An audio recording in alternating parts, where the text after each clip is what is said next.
ऐसा मजहब जो किसी इंसान के कत्ल को पूरी इंसानियत का कत्ल करार देता हो, वो कैसे दहशत गर्दी की और खून खराबी की और कत्ल गारतगिरी की तालीम दे सकता है और उसकी तरगीब दे सकता है। बाज़ अहादीस हमें ऐसे मिलते हैं जो ख़ास करके सिर्फ खिदमत, ख़ास करके सिर्फ मुसलमानों पर ही इशारा किया गया है। अगर मैं एग्जाम्पल देना चाहूँ तो एक हदीस हमें ऐसे मिलता है जहाँ पर यह कहा गया है कि मुसलमान वो होता है जो अपने ज़ुबान और अपने हाथ से दूसरे मुसलमान को महफूज रखे।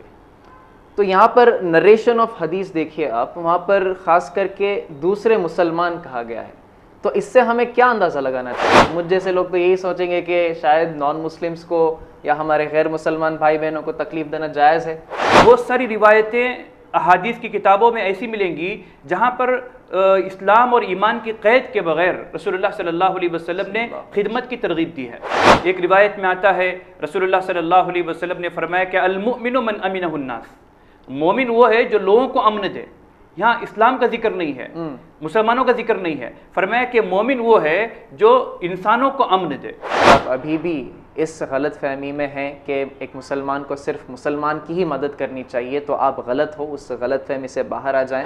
आज का मीडिया हमेशा ये कहने पर जुड़ा हुआ है कि मुसलमान या फिर दीन इस्लाम टेररिज्म को प्रमोट करता है। ये आज का मीडिया ही नहीं बल्कि बहुत सालों से ये चलता आ रहा है। धर्म परिवर्तन के नाम पर एक इल्ज़ाम लग रहा है मुसलमानों पर, इसके बारे में आप क्या कहना चाहिए? इस्लाम में ज़ोर ज़बरदस्ती या लालच के ज़रिए से इस्लाम कबूल करवाने का कोई तरीक़ा नहीं है। रसूलुल्लाह सल्लल्लाहु अलैहि वसल्लम की पूरी ज़िंदगी और फिर उसके बाद खुलफ़ाए राशिदीन हज़रत अबू बकर, हज़रत उमर, हज़रत उस्मान, हज़रत अली रज़ी अल्लाह तआला के ज़माने में और उसके बाद के अदवार में भी कहीं ऐसी मिसालें नहीं मिलती हैं कि इस्लाम ज़ोर ज़बरदस्ती के ज़रिए मुसल्लत किया गया हो या लालच देकर किसी को मुसलमान बनाया गया हो। इसकी बिल्कुल इजाज़त नहीं है। दोस्तों, आज हम कहते हैं कि हिंदुस्तान को टॉप में पहुंचाना है, नंबर 1 करना है, सुपर पावर बनाना है, अमेरिका को बीट करना है। लेकिन ये सब कैसे पॉसिबल है? जब हम हिंदू मुस्लिम का गेम खेलते रहेंगे तो ये सब पॉसिबल नहीं है। हमें सबसे पहले ये समझना चाहिए कि अगर हमें इंडिया को या फिर हमारे हिंदुस्तान को अगर टॉप पर लेकर जाना चाहिए तो सबसे पहले हमारे जो धर्म के बीच में या मज़हब के बीच में जो आड़ हैं उसे हमें ख़त्म करना चाहिए इंशाअल्लाह। जब हम सब एक हो जाएंगे तो इंशाअल्लाह एक दिन इंडिया टॉप पर पहुंचेगा।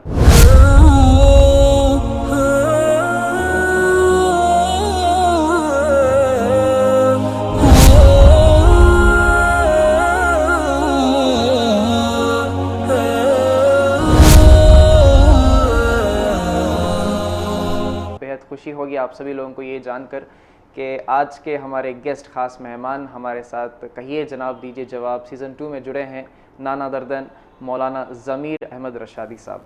दोस्तों, आइए हम यहाँ पर इनका इस्तकबाल करेंगे। मौलाना साहब, अस्सलाम वालेकुम वरहमतुल्लाहि वबरकातुहू। वालेकुम अस्सलाम वरहमतुल्लाहि वबरकातुहू। कैसे मौलाना, क्या हाल है? अल्हम्दुलिल्लाह, अल्लाह का शुक्र है। अल्हम्दुलिल्लाह।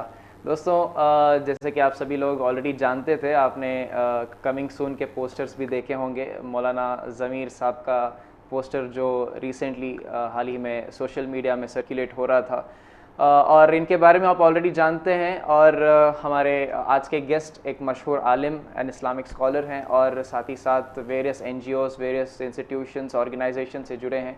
And one of the main institutions जिससे इनका ताल्लुक़ है दैट इज़ खिदमा फाउंडेशन। इसके फाउंडर हैं ये माशाल्लाह। अल्हम्दुलिल्लाह, ये मेरे लिए और हमारे घर बैठे दर्शक हजरात के लिए एक बहुत ही खुशी की बात है मौलाना साहब कि आज हमारे साथ आप जुड़े हैं और एक ऐसे टॉपिक पर डिस्कशन करने के लिए दैट इज़ गैर मुस्लिमों की खिदमत, जिसके बारे में आमतौर पर कोई बात नहीं करते।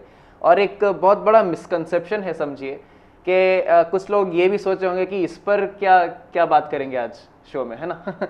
तो ऐसा एक कंक्लूजन लोगों के दिमाग में है। लेकिन आइए हम डिटेल में आज के इस टॉपिक के बारे में जानने की कोशिश करेंगे। मौलाना साहब, सबसे पहले तो आपका हम इस्तकबाल करते हैं NM प्रोडक्शंस और यू चैनल की तरफ से। अल्हम्दुलिल्लाह। तो चलिए हम आज के टॉपिक की तरफ बढ़ते हैं। तो मौलाना साहब, इससे पहले कि हम थोड़ा डिटेल में जाएं, एक इंट्रोडक्शन के तौर पर मैं आपसे पूछना चाहूँगा कि आखिर खिदमत किसे कहते हैं और इसके मुख्तलिफ पहलू क्या क्या हो सकते हैं मौलाना? अल्हम्दुलिल्लाहि रब्बिल आलमीन वस्सलातु वस्सलामु अला सय्यिदिल मुरसलीन व अला आलिहि व अस्हाबिहि अजमईन, अम्मा बाद। अस्सलामु अलैकुम वरहमतुल्लाहि वबरकातुहू। वालेकुम सलाम। जैसा कि आपने पूछा कि खिदमत किसे कहते हैं, खिदमत खैरख्वाही, हमदर्दी और भाईचारगी के जज्बे के साथ लोगों के दुख दर्द में शिरकत करने को कहते हैं। और ख़िदमत के बहुत सारे पहलू हैं। जैसे खिदमत का एक पहलू ये भी है कि भूखे को खाना खिलाना, प्यासे को पानी पिलाना, जिसके पास घर नहीं है उसकी सहूलत के एतबार से घर बना के देना, किसी के पास पहनने के लिए कपड़े नहीं है तो कपड़ों का इंतज़ाम करना, कोई बेसहारा है तो उसके लिए सहारा देना, अगर कोई गरीब है, बेवा है, यतीम है तो उनकी इमदाद करना। इसी तरह अगर कोई सवारी पर सवार होने में या सामान लादने में की मदद की ज़रूरत है उसकी मदद करना। इसी तरह मुफीद मशवरे देना और इसी तरह तालीम देना, सिखाना और उनको एजुकेट करना, उनको तालीम से आरास्ता करना। और इसी तरह अगर दो लोगों के बीच में किसी बात पर झगड़ा है तो दोनों के दरमियान सुलह कराने की कोशिश करना जी। और इसी तरह बहुत सारे उसके तरीक़े और बहुत सारे पहलू हो सकते हैं। और मैं समझता हूँ कि ज़रूरतमंदों की ज़रूरत को पूरी करना, लोगों के दुख दर्द में शिरकत करना, ये तो खिदमत है। और साथ में एक अहम खिदमत जो है वो ये है कि हमारे माहौल के और हमारे समाज के ज़रूरतमंद लोगों को उनके पैरों पर खड़ा करना। मिसाल के तौर पर उनको सेल्फ एम्प्लॉयमेंट का नज़म करना। और उसी तरह अगर कोई औरतें हैं तो घर में उनको सिलाई की ट्रेनिंग देकर, तरबियत दे के उनको अपने पैर पर खड़ा करने की कोशिश करना ताकि वो लोगों के सामने हाथ फैलाने से बचे रहें। हमारे नौजवान हैं, बेरोज़गार हैं, उनके लिए अगर वो जिस शोबे में और जिस मैदान में वो दिलचस्पी रखते हैं, अगर वो मोबाइल रिपेयरी का मैदान हो या इलेक्ट्रिक का मैदान हो या प्लम्बिंग का मैदान हो या एसी और फ्रिज और वॉशिंग मशीन रिपेयरी का, इस तरह के हुनर हमारे नौजवानों को समाज के उन बेरोज़गार लोगों को देना ताकि वो अपने पैर पर खड़े रह सकें, लोगों के सामने हाथ न फैला सकें। मैं आपको मिसाल के ज़रिए बताना चाहूँगा कि एक आदमी को मछली की ज़रूरत होती है, हम उसको 1 मरतबा मछली दे सकते हैं, 2 मरतबा दे सकते हैं, 3 मरतबा दे सकते हैं। लेकिन जिस आदमी को मछली की ज़रूरत है, अगर हम उसको मछली का शिकार करने का तरीक़ा सिखाएंगे तो वो इज्जत से लाइफ टाइम वो मछली खुद सीख कर मछली निकाल के खुद खाएगा और आज वो मांग रहा था कल वो देने के काबिल बनेगा। मैं आगे बढ़ने से पहले एक वाक़िया रसूलुल्लाह सल्लल्लाहु अलैहि वसल्लम के ज़माने का एक मशहूर वाक़िया मैं सुनाना चाहूँगा कि एक अंसारी सहाबी रसूलुल्लाह सल्लल्लाहु अलैहि वसल्लम की खिदमत में मांगने के लिए हाजिर हुए। आप सल्लल्लाहु अलैहि वसल्लम ने उस अंसारी सहाबी से पूछा कि आपके पास क्या है? तो उन्होंने कहा कि मेरे पास एक चादर है, आधा मैं बिछाता हूँ और आधा मैं अपने लिए ओढ़ लेता हूँ, और एक प्याला है जिससे मैं पानी और दूध वगैरह पीता हूँ। अल्लाह के नबी सल्लल्लाहु अलैहि वसल्लम ने उस अंसारी सहाबी से कहा कि जाओ, जाके घर से वो 2 चीज़ें ले आओ। और फिर उसके बाद जब वो सहाबी गए और ले आए तो हज़रत सहाबा से पूछा कि इन 2 चीज़ों को कौन ख़रीदेगा। फिर हज़रत सहाबा ने बोलियां लगाई और फिर एक सहाबी ने 2 दिरहम में उस चादर और उस प्याले को ख़रीद लिया। और रसूलुल्लाह सल्लल्लाहु अलैहि वसल्लम ने वो 2 दिरहम उस अंसारी सहाबी को देते हुए कहा कि 1 दिरहम से अपने घर के लिए अनाज खरीदना, खाने का सामान खरीदना, और 1 दिरहम से एक कुल्हाड़ी खरीदना और मेरे पास ले आना। चुनांचे वो सहाबी गए और 1 दिरहम से सामान ख़रीदा और 1 दिरहम से कुल्हाड़ी ख़रीदा और अल्लाह के नबी सल्लल्लाहु अलैहि वसल्लम की खिदमत में पहुँचे। और रसूलुल्लाह सल्लल्लाहु अलैहि वसल्लम ने अपने हाथ से उस कुल्हाड़ी में लकड़ी लगाकर उनको दिया और कहा कि जाओ, जाके जंगल से लकड़ियाँ तोड़कर, लकड़ियाँ काट के बेचो और इस तरह 15 दिन तक मुझे तुम नज़र नहीं आना। फिर वो सहाबी चले गए और 15 दिनों के बाद रसूलुल्लाह सल्लल्लाहु अलैहि वसल्लम की खिदमत में हाजिर हुए। उनके हाथ में 10 दिरहम थे। रसूलुल्लाह सल्लल्लाहु अलैहि वसल्लम ने कहा कि 5 दिरहम से घर के लिए सामान खरीदो और 5 दिरहम से दीगर जो ज़रूरियात होती हैं वो पूरा करो। और उसके बाद रसूलुल्लाह सल्लल्लाहु अलैहि वसल्लम ने फरमाया कि बताओ, क्या ये बेहतर नहीं है कि तुम अपनी मेहनत की कमाई खाओ, इससे कि तुम लोगों के सामने हाथ फैलाते हुए, लोगों के सामने भीख मांगते हुए फिरो, इस हाल में कि कल क़ियामत के दिन तुम अल्लाह के दरबार में इस तरह पहुँचो कि तुम्हारे चेहरे पर गोश्त की कोई बोटी न हो, तुम अपने आप को लोगों के सामने मांग कर जलील कर लिए हो। तो इसलिए खिदमत में जो भी आजकल जो समाज में जिस तरह की भी खिदमतें हो रही हैं वो बिल्कुल अच्छा है, गरीबों की मदद करना, राशन किट्स तकसीम करना, बीमारों की इयादत करना, लेकिन हमें इस तरफ भी तवज्जो देने की ज़रूरत है कि हम हमारे समाज के बेरोज़गार लोगों को, बेरोज़गार औरतों को, मर्दों को उनके पैर पर खड़ा करने की कोशिश की जाए ताकि मांगने वाले कल देने वाले बने। और तमाम खिदमतों में एक बड़ी खिदमत ये है कि इस्लाम के सिलसिले में जो गलतफहमियाँ फैली हुई हैं उन गलतफहमियों को दूर करना और अल्लाह के पैगाम को अल्लाह के बंदों तक पहुँचाना और लोगों को तारीकियों से निकाल कर रोशनी की तरफ ले जाना, ये एक अहम खिदमत है। इंशाअल्लाह इंशाअल्लाह, जज़ाकल्लाहु खैर। बहुत ही बेहतरीन अंदाज से आप हमें डेफिनेशन समझाए मौलाना साहब। अंग्रेज़ी में भी एक कहावत है कि prevention is better than cure. जी जी, यानी कि एक प्रॉब्लम रहता है, वो प्रॉब्लम हम कम भी कर सकते हैं, ख़त्म भी कर सकते हैं। तो ये कहा गया कि ख़त्म करना हमेशा बेहतर है। तो खिदमत के ज़रिए से जो प्रॉब्लम्स है ये हम इंशाल्लाह ख़त्म कर सकते हैं। बहुत बहुत शुक्रिया। आपने अभी जो भी बताया दैट इज़ एक जनरल डेफिनेशन में कह सकता हूँ। क्या आप हमें ये बता सकते हैं कि इस्लाम खिदमत का क्या तस्वुर पेश करता है? इस्लाम में खिदमत इंसानियत पर बहुत ज़्यादा ज़ोर दिया गया है। जैसे एक हदीस में आता है, रसूलुल्लाह सल्लल्लाहु अलैहि वसल्लम ने फरमाया, सही बुखारी की रिवायत है, कि वो शख्स जो बेवाओं और मिस्किनों के लिए दौड़ धूप करता है वो अल्लाह के रास्ते में जद्दोजहद करने की तरह है, मुजाहिद की तरह है। और एक रिवायत में आता है कि जो शख्स बेवाओं और मिस्किनों के लिए दौड़ धूप करता है वो उस शख्स के मानिंद है जो रात भर क़ियाम करता है और दिन भर रोज़ा रखता है। इसी तरह एक और रिवायत में आता है कि कल क़ियामत के दिन अल्लाह तबारक व तआला बंदे से पूछेंगे कि बंदे, मैं बीमार था, तुमने मेरी इयादत नहीं की। बंदा कहेगा, ऐ अल्लाह ताला, आप तो रब्बुल आलमीन हैं, आप कैसे बीमार हो सकते हैं और मैं आपकी कैसे इयादत कर सकता हूँ? तो अल्लाह ताला कहेंगे कि मेरा एक बंदा बीमार था, अगर तुम उसकी इयादत करते, उसकी तुम बीमार पुरसी करते तो तुम मुझे उसके पास पाते। फिर अल्लाह पूछेंगे कि बंदे, मैं भूखा था, तूने मुझे खाना नहीं खिलाया। तो अल्लाह बंदा कहेगा, रब्बुल आलमीन, आप तो रब्बुल आलमीन हैं, आप कैसे भूखे हो सकते हैं? तो अल्लाह ताला कहेंगे कि मेरा एक बंदा भूखा था और तुम जानते थे, लेकिन तुमने उसकी भूख मिटाने का इंतज़ाम नहीं किया, और अगर तुम उसको भूख मिटाते तो कल तुम उसको मेरे पास मैं उसके पास पाते। इसी तरह अल्लाह ताला कहेंगे कि बंदे, मैं प्यासा था लेकिन तूने मुझे पानी नहीं पिलाया। बंदा कहेगा, अल्लाह ताला, आप तो रब्बुल आलमीन हैं, आप कैसे प्यासे हो सकते हैं? तो अल्लाह ताला कहेंगे कि फ़ुला बंदा प्यासा था, अगर तुम उसको पानी पिलाते, उसकी प्यास बुझाते तो तुम उसके पास मुझे पाते। तो इस तरह के बहुत सारी रिवायतें। एक रिवायत में आता है, रसूलुल्लाह सल्लल्लाहु अलैहि वसल्लम ने फरमाया कि जब तक एक बंदा किसी बंदे की मदद में लगा रहता है, किसी बंदे की ज़रूरत को पूरा करने में लगा रहता है, अल्लाह तबारक व तआला उसकी ज़रूरत पूरा करने में लगे रहते हैं। एक और रिवायत में आता है, रसूलुल्लाह सल्लल्लाहु अलैहि वसल्लम ने फरमाया कि जो बंदा किसी बंदे की किसी मुसीबत को दूर करे दुनिया में, कल क़ियामत के दिन अल्लाह तबारक व तआला उसकी बड़ी मुसीबतों में से किसी मुसीबत को दूर कर देंगे।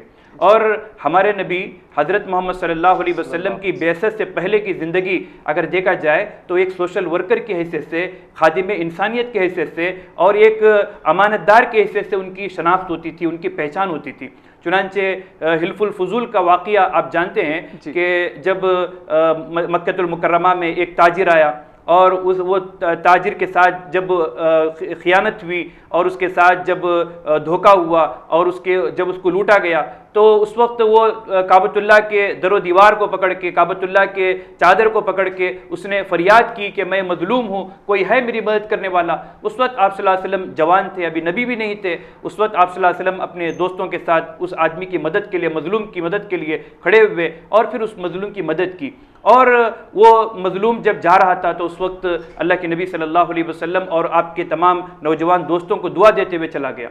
उस मौके पर रसूलुल्लाह सल्लल्लाहु अलैहि वसल्लम और दीगर लोगों ने सोचा कि इस तरह के वाक़ियात मक्कतुल मुकर्रमा में होते रहते हैं कि किसी पर जुल्म होता है, किसी के साथ नाइंसाफ़ी होती है, ऐसी कोई कमेटी होना चाहिए कि जो मजलूमों की मदद की जा सके। चुनांचे अल्लाह के नबी सल्लल्लाहु अलैहि वसल्लम भी उसमें पेश रहे। हिल्फुल फुजूल के नाम से सीरत की किताबों में ये कमेटी और ये वाक़िया मौजूद है। यहाँ तक कि रसूलुल्लाह सल्लल्लाहु अलैहि वसल्लम जब हिजरत करके मदीने को पहुँचे और मदीने में रसूलुल्लाह सल्लल्लाहु अलैहि वसल्लम जब इस्लाम फैल चुका था, उस मौके पर भी आप सल्लल्लाहु अलैहि वसल्लम फरमाया करते थे, आज भी अगर कोई कमेटी इस बुनियाद पर मजलूम की मदद के लिए कायम होती है तो मैं उसका मेंबर बनना गवारा करूंगा, इस बात से कि उसके बिलमुकाबिल मुझे सुर्ख ऊँट दे दिया जाए। और सुर्ख ऊँट आज के ज़माने में जिस तरह कीमती से कीमती सवारी हो सकती है, वो सवारी मुराद है। और उसी तरह मैं एक और बात करके मैं आगे बढ़ना चाहूँगा कि जैसे कि रसूलुल्लाह सल्लल्लाहु अलैहि वसल्लम 40 साल की उम्र में आपको मबऊस किया गया, और आप जानते हैं और सीरत की किताबों में ये बातें मौजूद हैं कि जब 40 साल की उम्र में आप सल्लल्लाहु अलैहि वसल्लम पर जब पहली वही नाजिल हुई, इक़रा बिस्मि रब्बिकल्लज़ी खलक़ खलक़ल इंसान मिन अलक़ इक़रा व रब्बुकल अकरम अल्लज़ी अल्लम बिल क़लम, तो उस मौके पर आप सल्लल्लाहु अलैहि वसल्लम घबराहट के आलम में हज़रत खतीजा रज़ी अल्लाह के पास आए और कहा कि ज़म्मिलूनी ज़म्मिलूनी, मुझे चादर उड़ाओ, मुझे चादर उड़ाओ। खौफ के मारे आप सल्लल्लाहु अलैहि वसल्लम का बदन कब कब आ रहा था, और अल्लाह के नबी सल्लल्लाहु अलैहि वसल्लम ने हज़रत खदीजा से कहा कि खदीजा मुझे अपनी जान का ख़तरा महसूस होता है। तो उस मौके पर बुखारी में ये अल्फाज मौजूद हैं और हदीस की तमाम किताबों में ये अल्फाज मौजूद हैं कि उस मौके पर हज़रत खदीजा रज़ी अल्लाह तआला अन्हा ने जिन अल्फाज से और जिन चीज़ों के ज़रिए आप सल्लल्लाहु अलैहि वसल्लम को तसल्ली दी, वो सोने के पानी के में लिखने के काबिल हैं। उस मौके पर हज़रत खतीजा रज़ी अल्लाह तआला ने कहा कि ए मोहम्मद सल्लल्लाहु अलैहि वसल्लम, आपकी जान को ख़तरा कैसे हो सकता है, आपको कोई रुस्वा कैसे कर सकता है, जबकि आप रिश्तेदारों के साथ सिला रहमी करते हैं, मेहमानों की मेहमान नवाजी करते हैं, गरीबों की मदद करते हैं, अगर कोई बेयारो मददगार है उसका ताउन करते हैं, अगर कोई कमा नहीं सकता तो उसको कमा के देते हैं, और अगर मुसीबत के दिनों में रिलीफ का काम करते हैं, मुसीबत ज़दा की मुतासिरीन की आप इमदाद करते हैं, तो आपकी जान को कैसे ख़तरा हो सकता है। तो हज़रत खतीजा रज़ी अल्लाह तआला अन्हा के ये अल्फाज हमें ये बताते हैं कि आप सल्लल्लाहु अलैहि वसल्लम की नबूवत से पहले 40 साल ज़िंदगी लोगों की खिदमत करते हुए गुजरी है, और नबूवत के बाद आप सल्लल्लाहु अलैहि वसल्लम ने खिदमत खल्क़ के साथ दावत और तालीम तीनों को अपने साथ मिशन में मिला लिया, अपनी ज़िंदगी के मकसद बना लिया। खिदमत, दावत और तालीम, इन तीन चीज़ों को साथ में लेकर आप चले, और तीनों मैदानों में आप सल्लल्लाहु अलैहि वसल्लम ने बेहतरीन नमूना हमारे सामने और पूरी इंसानियत के सामने पेश किया। माशाअल्लाह माशाअल्लाह, जज़ाकल्लाहु खैरा शेख। दोस्तों, सवाल ये था कि इस्लाम खिदमत का क्या तस्वुर पेश करता है। एक बहुत ही ज़बरदस्त माशाअल्लाह एक एग्ज़ाम्पल हमें मौलाना साहब अभी दिए, दैट इज़ हमारे प्रॉफिट मोहम्मद सल्लल्लाहु अलैहि वसल्लम। इनके बायोग्राफी में जो भी कंटेंट हमें मिलेगा, that is somewhere related to his social service activities, his contribution towards खिदमत। माशाअल्लाह, बहुत बहुत शुक्रिया मौलाना साहब इतने अच्छे अच्छे एग्जाम्पल्स से हमें समझाने के लिए। मौलाना साहब, अभी ये बात तो बहुत ही वाज़े तरीके से हम समझ गए कि खिदमत एक बहुत ही अच्छा चीज़ है। अकॉर्डिंग टू इवन इस्लाम हमें ये हमेशा इसके तरफ जाने के लिए मुतासिर करता है हमेशा, लेकिन इसके कुछ कंडीशंस भी होंगे, कि आप उन कंडीशंस के बारे में हमें बता सकते हैं? खिदमत के अल्लाह के यहाँ कबूलियत के लिए कुछ कंडीशंस हैं। सबसे पहली बात यह है कि जो लोग सोशल वर्क से जुड़े हुए हैं, खिदमत का काम कर रहे हैं, उनके अंदर सबसे पहले लोगों का, इंसानों का इकराम होना चाहिए कि हम किसी गरीब की मदद करते हैं, किसी ज़रूरतमंद की जब हम मदद करते हैं तो हमारे दिल में उसकी हकारत नहीं आना चाहिए कि हम किसी को कुछ देते हैं तो ऐसे नहीं होना चाहिए कि किसी को की तस्वीर के सामने लाकर, कैमरा के सामने लाकर किसी को जलील करें, बल्कि उनकी इज्जत नफ्स का ख्याल रखना चाहिए। हम किसी बेवा, किसी यतीम, किसी गरीब, किसी मोहताज या किसी बीमार की जब मदद करते हैं तो उनकी इज्जत नफ्स का ख्याल रखें। दिखावा नहीं करना चाहिए, दिखावा न करें, इकराम, उनकी इज्जत का ख्याल रखें। अल्लाह ने, ये अलग बात है कि अल्लाह ने आज हमें देने वाला बनाया या अल्लाह ने हमें खिदमत करने वाला बनाया, ये अल्लाह की तरफ से एक इनाम है, लेकिन उसका यह मतलब नहीं है कि हम उन लोगों को जो हमसे कमतर हैं, गरीब हैं, मिस्कीन हैं, अपाहिज हैं, मोहताज हैं, हम उनको कमज़ोर समझें, उनकी हकारत हमारे दिलों में पैदा हो। नंबर 1। और नंबर 2, खिदमत के मौके पर इंसाफ होना चाहिए। तो लोगों के बीच में जब हम किसी इदारे से जुड़ के काम करते हैं, ख़ासतौर पर इनफरादी तौर पर खिदमत करते हैं तो अलग बात होती है, जब हम किसी इदारे से जुड़ के काम करते हैं तो उस मौके पर कभी ऐसा होता है कि हमारे सामने बहुत सारे ज़रूरतमंद होते हैं, लेकिन हम क्या करते हैं, अपने रिश्तेदारों को के ज़्यादा तरजीह देते हैं, हम अपने मुताल्लिक़ीन को ज़्यादा तरजीह देते हैं। हालांकि एक इदारे से जुड़े हुए होते हैं तो अमानतदारी का लिहाज होना चाहिए, सबका जो ज़रूरतमंद है सबका ख्याल रखना चाहिए, लेकिन क्या होता है कि इदारों के ज़रिए से ज़्यादातर अपने रिश्तेदारों को, अपने करीबी लोगों को और अपने उन लोगों को जिनसे किसी किस्म की वाह की उम्मीद होती है, उनकी ज़्यादा इमदाद की जाती है और दूसरे ज़रूरतमंदों को नज़रअंदाज कर दिया जाता है। तो इंसाफ होना चाहिए। और तीसरा, ईसार होना चाहिए खिदमत करने के लिए इंसान के दिल में लोगों के साथ हमदर्दी, लोगों के साथ गमखारी और लोगों के साथ खैरखाई का जज्बा होना चाहिए, और लोगों के साथ अच्छा बर्ताव करे और अपनी ज़रूरत पर लोगों की ज़रूरत को तरजीह दे। और आखिरी बात यह है कि इखलास होना चाहिए। जो भी हम खिदमत कर रहे होते हैं तो नाम नमूद के लिए, शोहरत के लिए, कुर्सी के लिए, मनसब के लिए ना हो, बल्कि हम जो कर रहे हैं अल्लाह ताला की रज़ा के लिए। हदीस में आता है इन्नमल आमालु बिन्नियात इन्नमा लिकुल्लि इम्रिइन मा नवा। इंसान आमाल का दारोमदार नियतों पर है और इंसान को वही मिलता है जिसकी उसने नियत की।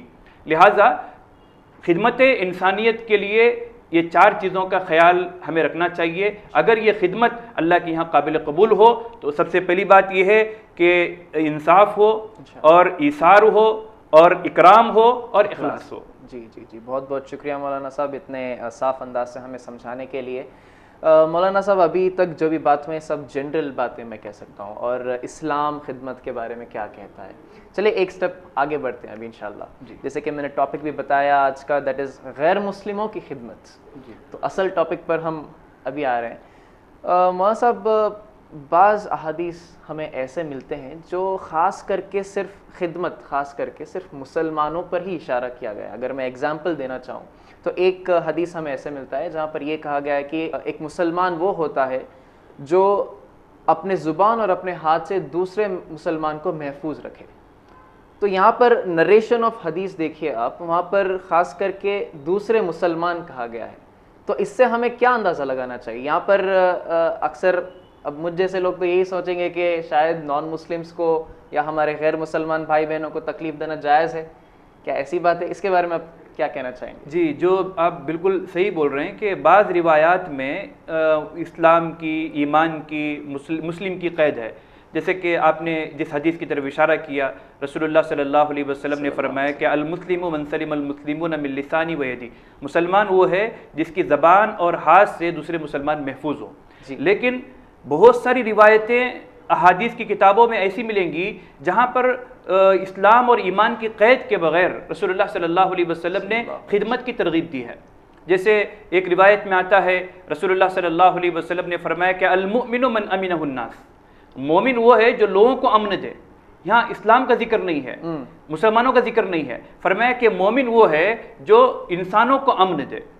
मोमिन से किसी फितने के, किसी खराबी के, किसी झगड़े के या किसी भी तरह की फितना व फसाद की गुंजाइश न हो। मोमिन वो है। इसी तरह एक और हदीस में रसूलुल्लाह सल्लल्लाहु अलैहि वसल्लम ने इरशाद फरमाया, मन काना युमिनु बिल्लाहि वल यौमिल आखिर फला युज़ी जारा।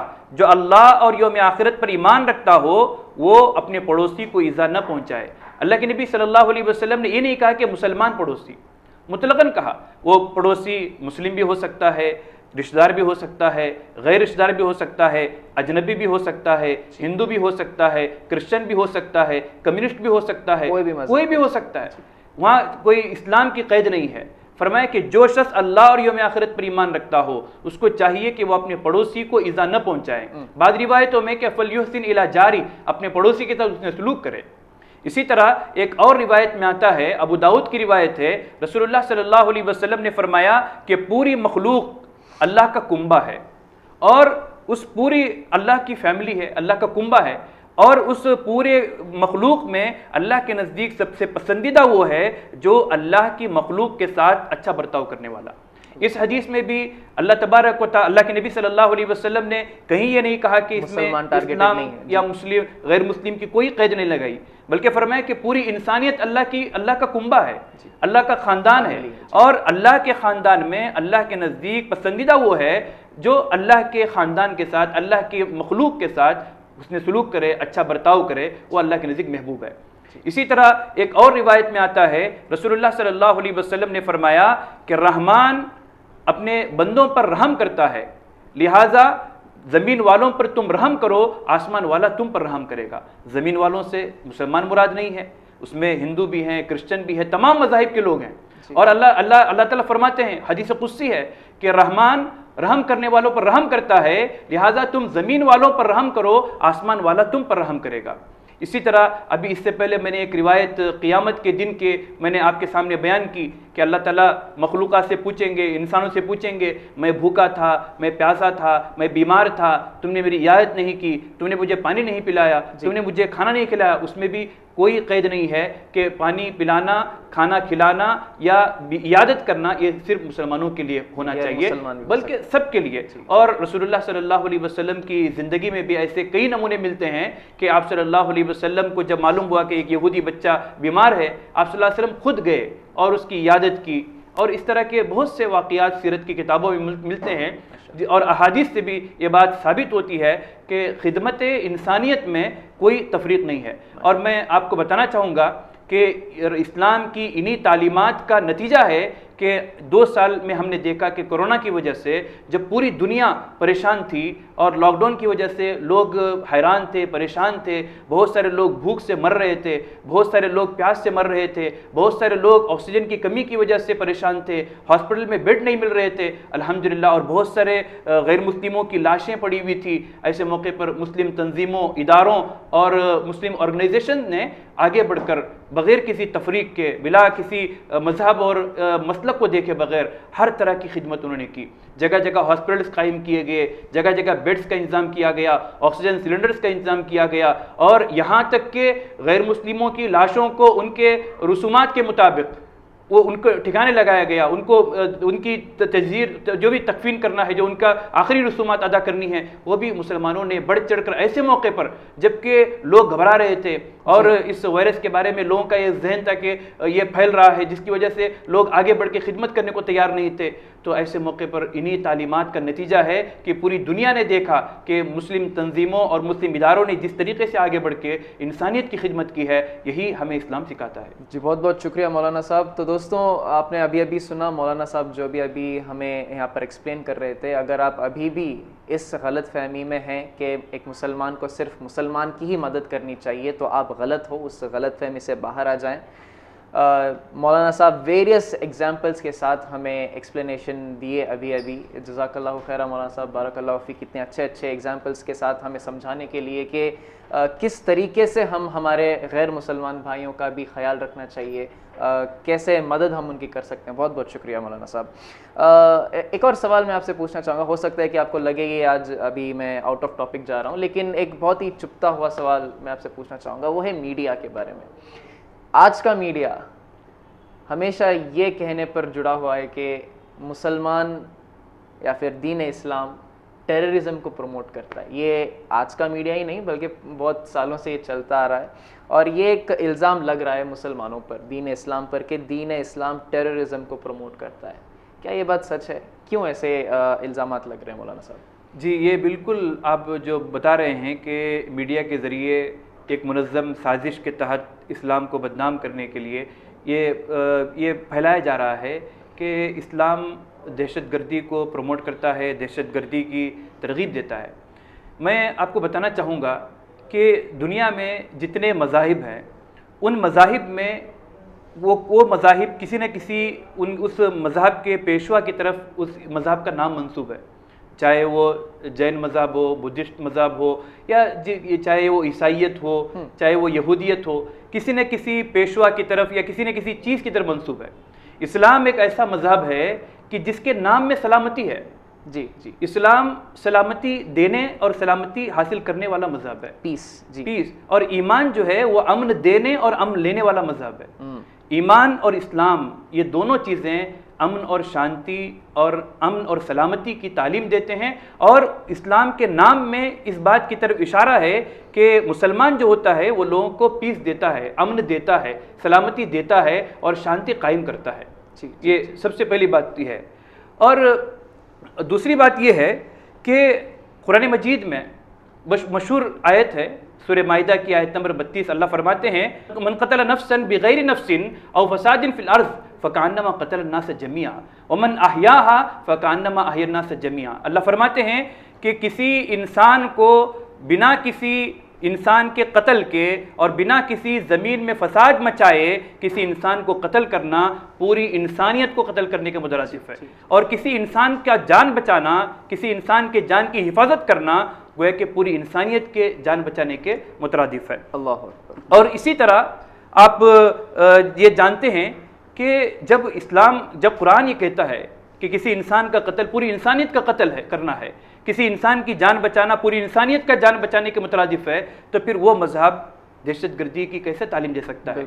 इसी तरह अहादीस की किताबों में जब हम मुताला करते हैं तो एक हदीस मिलती है, बुखारी और मुस्लिम दोनों जगह मौजूद है। एक बनी इसराइल की एक बदकार औरत, जानिया औरत, जो जिस्म फरोशी का धंधा किया करती थी, एक मरतबा वो जा रही थी और उसने देखा कि एक कुत्ता प्यास की शिद्दत की वजह से कीचड़ खा रहा है। उस औरत को उस कुत्ते पर रहम आया और वो औरत अपना जो मौजा होता है, चमड़े का जो मौजा होता है, उसको उतार के कुएं में उतरी और कुएं से पानी भर के मौजे में ऊपर आई और उस कुत्ते को पानी पिलाया।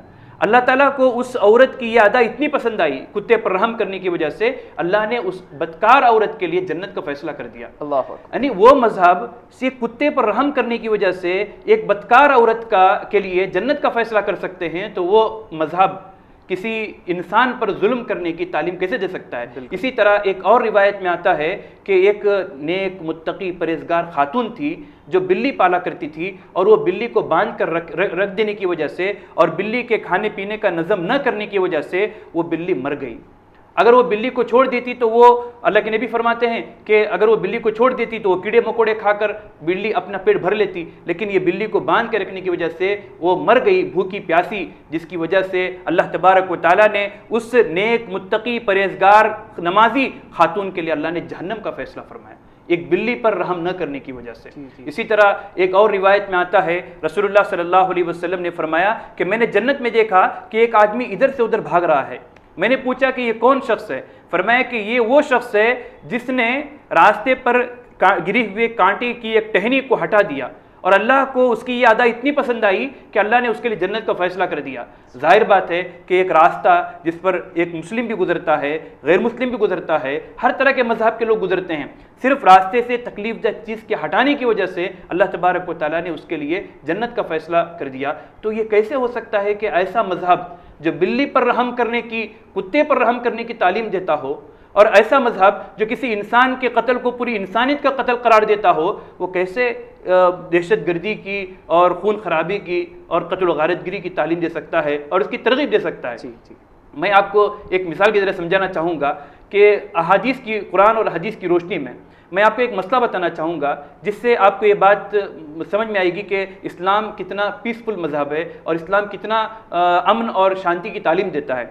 मिसाल के तौर पर मैं रमज़ान का रोज़ा रखे हुए हूँ और मेरे सामने खाना रखा हुआ है। अगर कोई मेरे कनपट्टी पर बंदूक रखकर ये कहे कि या तो तुम गोली खाओ या तो तुम रोज़ा तोड़ के खाना खाओ, इस्लाम मुझे ये कहता है कि गोली मत खाओ, खाना जो रखा हुआ है बाद में रोज़ा कज़ा कर लेना, खाना खा लो। यानी अपनी रोज़े के लिए अपनी जान को कुर्बान करने की ज़रूरत नहीं है, तुम खाना खाओ फिर बाद में रोज़ा कज़ा कर लेना। लेकिन इस्लाम, अगर कोई आदमी मेरे हाथ में बंदूक दे और मेरे कनपट्टी पर बंदूक रखे और मुझसे कहे कि सामने एक मासूम बंदा जो है उसको गोली से उड़ा दो या तो तुम गोली खाओ, इस्लाम कहता है कि तुम गोली खाओ लेकिन सामने वाले को मत मारो। यानी इस्लाम रोज़ा अगर फ़र्ज़ अगर टूट रहा है ठीक है बाद में कज़ा कर लें, लेकिन किसी मुसलमान के हाथों किसी मासूम इंसान का कत्ल हो इस्लाम बिल्कुल गवारा नहीं करता। और आप तारीख़ का मुताला करेंगे तो तारीख़ में ऐसे कई अदवार गुजरे हैं, ऐसे कई ज़माने गुजरे हैं जिसमें मुसलमानों पर जुल्म सितम के पहाड़ तोड़े गए, लेकिन किसी भी ज़माने में उस ज़माने के मुफ्तियान और उलमा इकराम ने सुसाइड बॉम्बिंग का फतवा नहीं दिया, सुसाइड बॉम्बिंग की इजाज़त नहीं दी। ये बिल्कुल इस्लाम के ख़िलाफ़ है और इस्लाम का इसका कोई ताल्लुक़ नहीं है कि एक आदमी अपने पेट पर बम बांध के किसी सुपरमार्केट में जाके, किसी शॉपिंग मॉल में जाके या किसी एयरपोर्ट पे जाके अपने आप को ब्लास्ट कर ले और उसमें बूढ़े, औरतें, बच्चे तड़पते तड़पते मर जाएं। या इसकी इस्लाम बिल्कुल ये तालीम नहीं देता कि कोई AK-47 लेकर किसी रेलवे स्टेशन में घुस जाए और अंधाधुन गोलियां चलाए और जिसमें कई लोग, मासूम लोग, जिसमें बच्चे भी हैं, बूढ़े भी हैं, औरतें भी हैं, मर्द भी हैं, सब हर तरह के लोग मर रहे हैं और आदमी अंधाधुन गोलियां चला रहा है। इस्लाम इसकी इजाज़त नहीं देता। और अगर ये इस्लाम के नाम पर कहीं भी हो रहा है, उसका इस्लाम से कोई ताल्लुक़ नहीं है, एक मुनज़्ज़म साजिश के तहत ये हो रहा है। इस्लाम अमन की तालीम देता है और इस्लाम सलामती की तालीम देता है, इस्लाम शांति के क़ियाम की तरगीब देता है। जज़ाकल्लाहु खैरा मौलाना साहब। दोस्तों, बहुत ही अच्छे अंदाज से हमें मौलाना साहब यहाँ पर एग्जाम्पल्स देते गए। बहुत बहुत शुक्रिया मौलाना साहब। एक बात यहाँ पर समझने की ये है कि कुछ लोग हमारे सोसाइटी में ऐसे रहते हैं जो अमन पसंद नहीं होते। जी। इन लोगों की वजह से कुछ ना कुछ डिस्टर्बेंस हमारे सोसाइटी में आ जाते हैं, लेकिन हमें उनके तरफ मुतासिर नहीं होना चाहिए, उनके तरफ हमें थोड़ा भी प्रमोट नहीं करना चाहिए। सही रास्ते पर चलने की अल्लाह हमें तौफीक दे, आमीन। मौलाना साहब, वैसे बहुत सारे इल्ज़ामात लगे हैं, लगते आए हैं, हम रोज़ देखते हैं, ये सब न्यूज़ में देखते हैं, पेपर में पढ़ते हैं।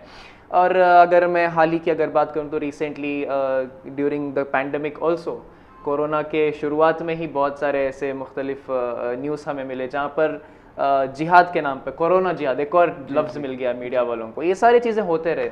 और एक और जो अभी फ़िलहाल अभी थोड़ा आगे आ रहा है, जो डिस्टर्ब कर रहा है सोसाइटी को धर्म के नाम पर, दैट इज़ धर्म परिवर्तन के नाम पर एक इल्ज़ाम लग रहा है मुसलमानों पर। इसके बारे में आप क्या कहना चाहेंगे? इस्लाम में ज़ोर ज़बरदस्ती या लालच के ज़रिए से इस्लाम कबूल करवाने का कोई तरीक़ा नहीं है। रसूलुल्लाह सल्लल्लाहु अलैहि वसल्लम की पूरी ज़िंदगी और फिर उसके बाद खुलफ़ाए राशिदीन हज़रत अबू बकर, हज़रत उमर, हज़रत उस्मान, हज़रत अली रज़ी अल्लाह तआला के ज़माने में और उसके बाद के अदवार में भी कहीं ऐसी मिसालें नहीं मिलती हैं कि इस्लाम ज़ोर ज़बरदस्ती के ज़रिए मुसल्लत किया गया हो या लालच देकर किसी को मुसलमान बनाया गया हो। इसकी बिल्कुल इजाज़त नहीं है। चाहे मुसलमान किसी इलाके में गालिब रहें या मगलूब रहें, बिल्कुल मुसलमानों के लिए इस बात की इजाज़त नहीं है कि वो ज़ोर ज़बरदस्ती किसी का मज़हब के, किसी के धर्म परिवर्तन करें या किसी को ज़बरदस्ती जबरन इस्लाम के दायरे में दाखिल करें, क्योंकि अल्लाह फरमाते हैं ला इकराह फिद्दीन, दीन में कोई ज़ोर ज़बरदस्ती नहीं है। और एक बात ये भी है कि इस्लाम जो कबूल किया जाता है वो दिल से होता है। इंसान को जब अल्लाह पर और अल्लाह की तालीमात पर, अल्लाह की वहदानियत पर, रसूल की रिसालत पर जब यकीन होता है तब वो आदमी इस्लाम कबूल करता है।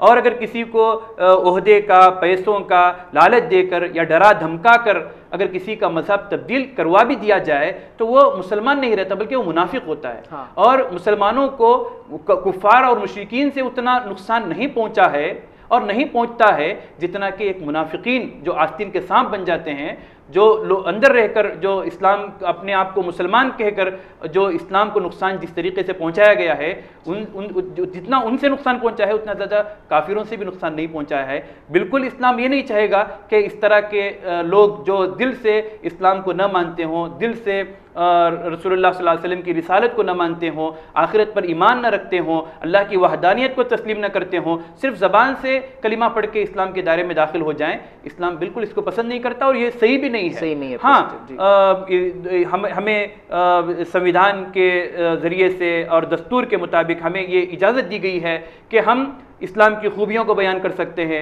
इस्लाम का तारुफ़ कर सकते हैं और इस्लाम के बारे में हमारे बरादरान वतन, हमारे गैर मुस्लिम भाइयों में जो इश्कालात हैं, जो शुबहात हैं और जो गलत फहमियाँ हैं, उनको दूर करने की कोशिश की जा सकती है।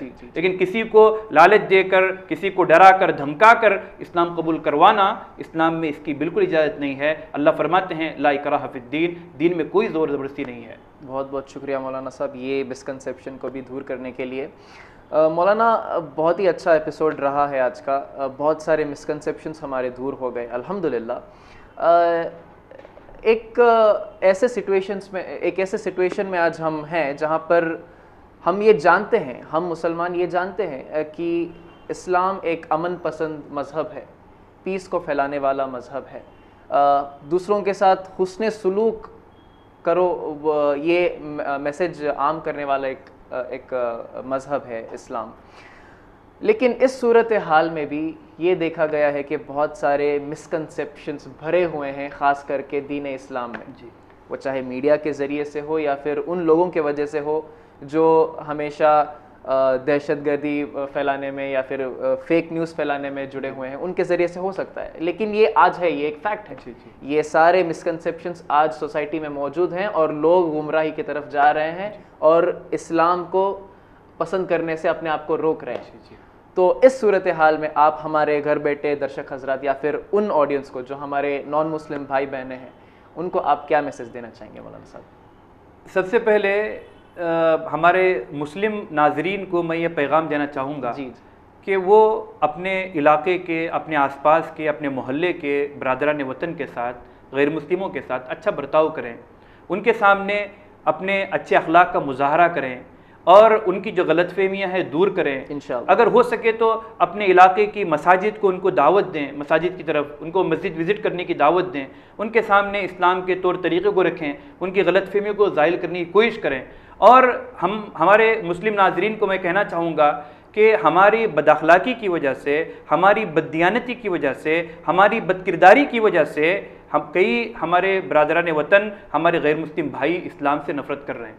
हम गलत कर रहे हैं, हमारी गलती की वजह से हम तो गुनहगार हो रहे हैं, साथ में दूसरे लोगों के लिए इस्लाम की तरफ आने से या इस्लाम के बारे में सही तसव्वुरात कायम करने से रुकावट बन रहे हैं।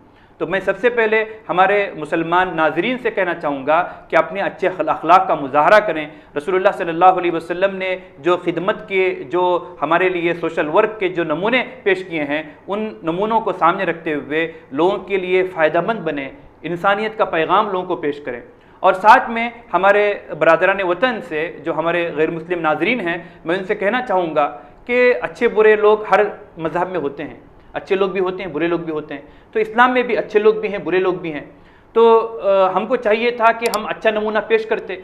फिर भी अच्छे लोग और बुरे लोग, दोनों तरह के लोग हर मज़हब में होते हैं, लेकिन चंद जो गलत काम करने वाले मुसलमानों को, जिनका नाम मुसलमान है, उनकी बुनियाद पर आप इस्लाम के बारे में बराह मेहरबानी फ़ैसला न करें, बल्कि बराह रास्त आप कुरान का मुताला करें, बराह रास्त आप सीरत का मुताला करें, बराह रास्त आप अहादीस का मुताला करें।